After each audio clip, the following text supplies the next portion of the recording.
Hey, great day. Always good to get inside of the stadium here, and first of all, it looks great, but big day for our players and our staff. Great day too. We had a bunch of families that were here to share in the scrimmage, and got an opportunity to spend some time with the kids here this afternoon too before we come back in the building this evening. I'm excited about them, getting a chance for myself and our staff to see them as well. So I thought there were a bunch of positives today in the scrimmage. I thought played cleaner, both sides of the football, executed. Thought just, alignment, assignment, eyes on keys, being lined up, ready to go on the defensive side of the football, tackling in space. Thought we did a much better job in those areas than we did in the first scrimmage. And offensively, at times, we're efficient and played with great pace and handled the communication side of it at a really high level too. So a bunch of positives. I know there'll be a bunch of things that we need to clean up too as we go back and watch the tape this afternoon. Questions? We'll start with Jim. Josh, a couple things. How do you see the left tackle battle going right now? Yeah, it's been back and forth a little bit through training camp. You guys have heard me say this. At the end of the day, we're going to need both of them, all of them. It just, you experienced last year injuries, and that's true at the tackle spot. It's true on all 5 spots. Those guys are continuing to compete. That's not going to stop after today. That will happen all the way up until kickoff. Anticipate both of them playing during the course of the football game throughout the season, and certainly in week 1. Who gets a majority of that or what the percentage breakdown is, we'll continue to evaluate as we go through. Both of them have made a bunch of progress from spring ball and really since the beginning of training camp in understanding what we're doing offensively. In the run game, playing with better pad level, being able to create some movement up front. Both of them take major strides in the pass pro side of it too. So, I feel like those guys are continuing to progress as they should. Are they playing well enough to where you think Darnell Wright will stay at right tackle? Yeah, at this point, we plan to keep Darnell at the right side. Adam? Yeah, at running back, assuming Jalen is ready to go when the season gets here healthy, would you go 3 deep? Would you go 4 deep? You've got 2 freshmen there that I'm sure both played well. How deep would you go at running back? There are times we had to play 5 last year, right? So everybody's got to be ready to play. As we continue here on the back half of training camp and even before we get to game week and game week itself, those guys proving that we can trust them. And that's certainly with the ball in their hands, taking care of the football. It's in understanding what we're doing offensively and delivering blocks and hitting the right holes. A big part of it is understanding pass pro too. The 2 young guys in particular, I think, have grown throughout the course of training camp, where their eyes are at and understanding protections and being able to handle the football game as it truly gets played out in a live situation. We're going to need a bunch of guys at that position. It's just the nature of football. It's the nature of that position. It's the nature of playing inside of this league, an extremely physical league. Rob, then Ben. Coach, you talk about trust for the running backs. When you talk about depth at wide receiver, you have a handle on how many of those guys you trust in a game yet? Not yet. I thought there were some real positive things today. Brew McCoy did some really good things out there inside of the stadium. I thought he handled and operated really well. Was physical with the ball in his hands. Jimmy Holiday made some plays today, some competitive catches, and then run after the catch. Walker Merrill's a guy that's had a really good training camp, much better football player and understanding of what we're doing, from where we ended spring ball. I think he's made strides, and he's done that offensively. He's done it on the special teams side of it too. So there's still a ton of competition. We've had a couple guys that, have missed a day or 2 here and there through training camp.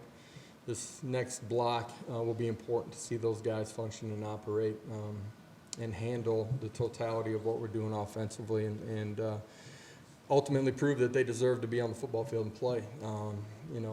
That's a Jimmy Callaway, it's Squirrel, in particular, those 2 guys. Josh, the growth of Joe Milton over the offseason, how have you seen that translate to fall camp, and what have you thought of his first 2 scrimmages? Thought just,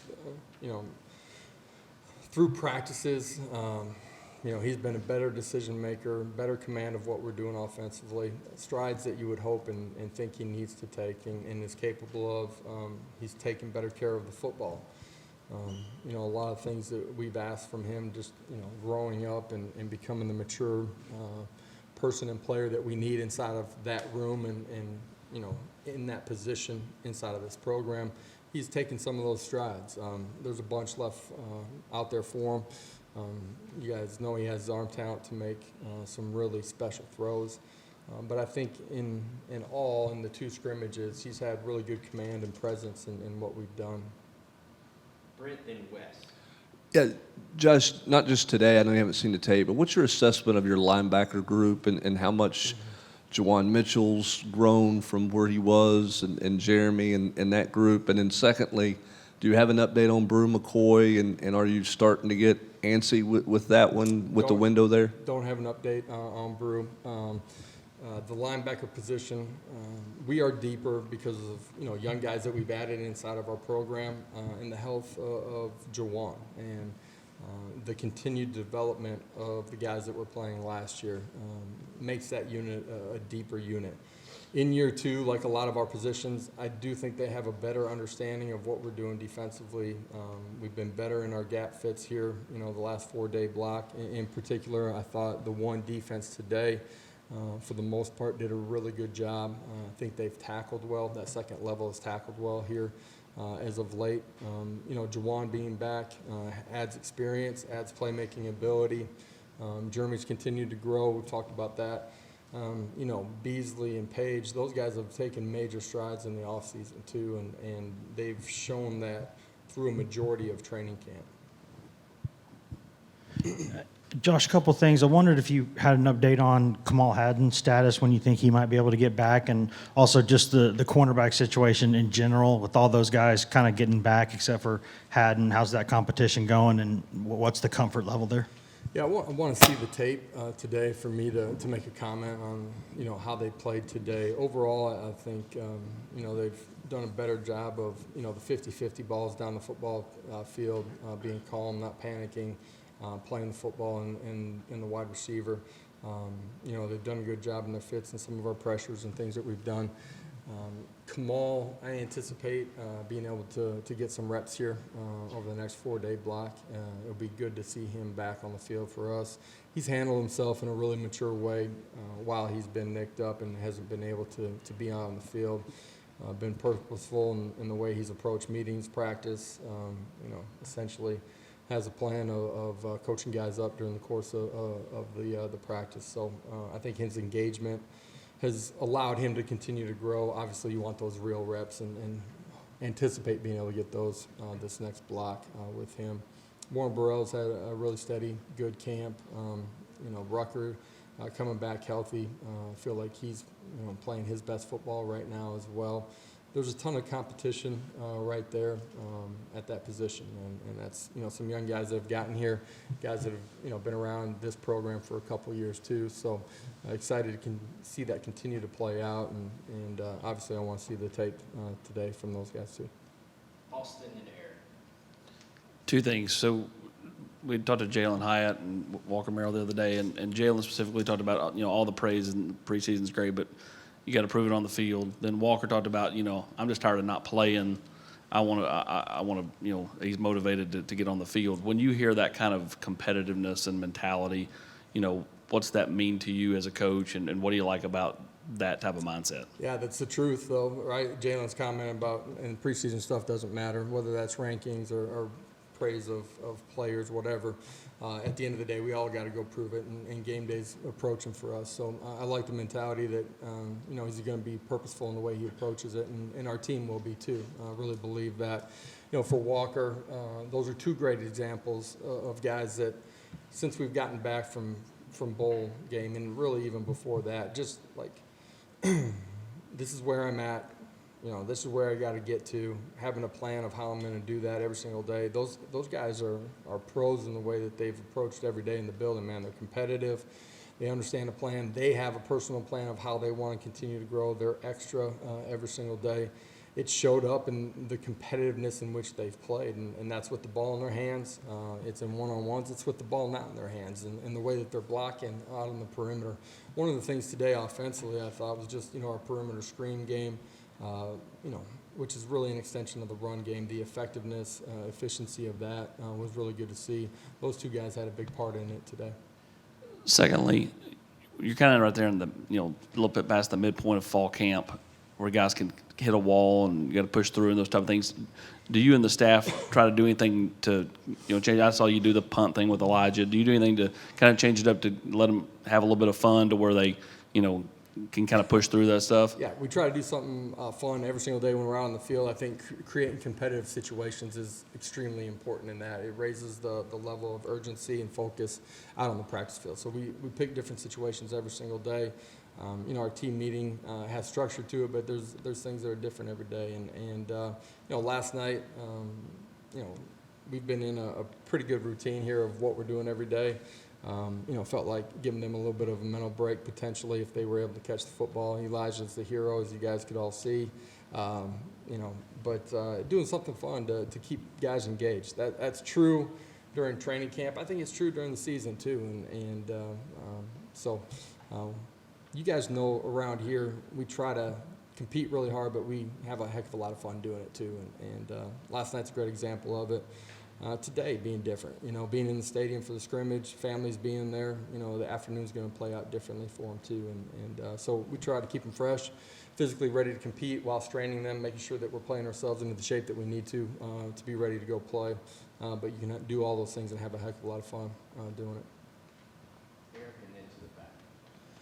I know you'll need to go back and check the tape, but kind of initial thoughts, line play today, both offensively, defensively.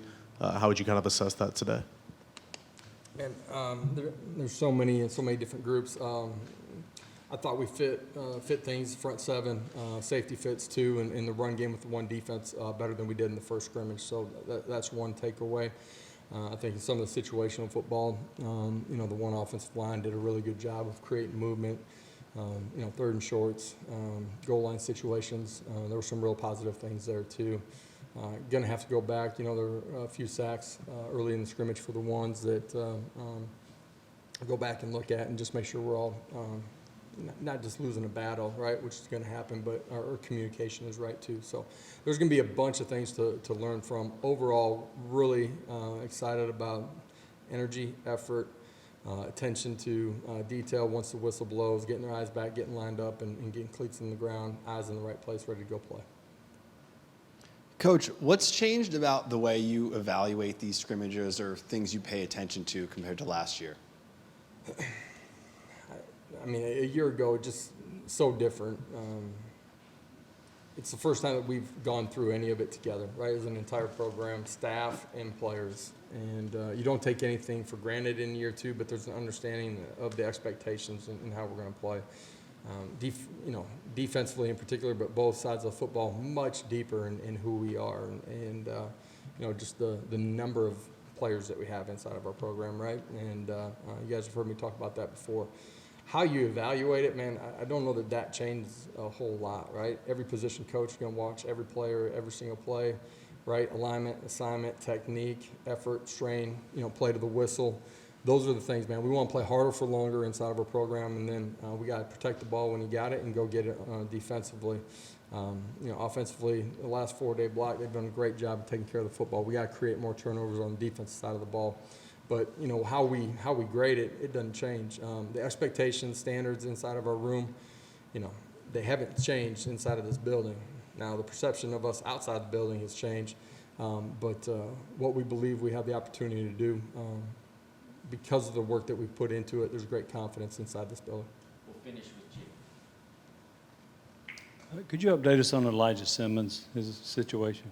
Yeah, I think he'll have an opportunity to participate here this next 4-day block. Just kind of a freak deal, and don't think it's a long-term injury for him that will inhibit him anyway as we get to the season. But we got to get him back fully ready to go. How much is that setting back, you think? We'll see when we get back. He's been in great spirits. He said he's feeling really good. We'll figure out here as we get back on the grass here in a couple days. Thank you. Thanks, guys.